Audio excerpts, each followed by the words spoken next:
Hello everyone, আজকের সেশনে আমরা দেখব অ্যাডোবি প্রিমিয়ার প্রো ইউজ করে কিভাবে টেক্সট অ্যানিমেশন তৈরি করতে হয়। সো ফার্স্ট অফ অল আমরা অ্যাডোবি প্রিমিয়ার ওপেন করে নিব, দেন সেখানে একটা ফুটেজ নিয়ে আসবো এবং ফুটেজের উপরে টাইপ টুল সিলেক্ট করে একটা টাইপ করে নিব,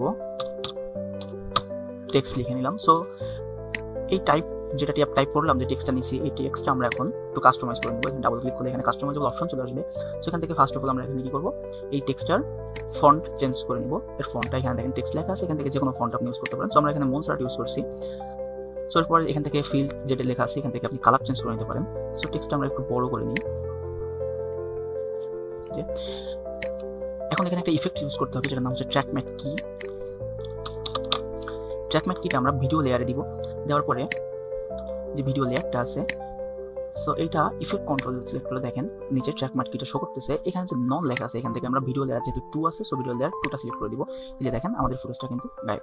সো ফার্স্টে যে টেক্সট ফুটেজটা আছে, টেক্সটের লেয়ারটা আছে, টেক্সটের লেয়ারটা সিলেক্ট করে এটা একটু জুম করে দিব, দিয়ে আমাদের মূল ভিডিওটা দেখাবো। একটু দেখিয়ে এখন এখান থেকে দুটা কি ফ্রেম অ্যাড করে কি ফ্রেম দুইটা ফার্স্টে নিয়ে আসবো। এখন টেক্সটটা আগের জায়গায় এটা ক্লিক করে দিলে আগের জায়গায় চলে আসবে।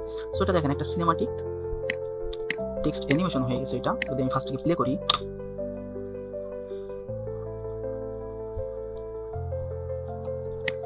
জন্য একটু আগায় যদি দিই তাহলে। সো আমরা অ্যাডোবি প্রিমিয়ার প্রো ইউজ করে এরকম সুন্দর সুন্দর সিনেমাটিক টেক্সট অ্যানিমেশন তৈরি করতে পারি। সো এরকম আরও সুন্দর সুন্দর টেক্সট অ্যানিমেশন তৈরি করার জন্য আমাদের সঙ্গেই থাকবেন। সে পর্যন্ত সবাই ভালো থাকবেন, সুস্থ থাকবেন। ধন্যবাদ।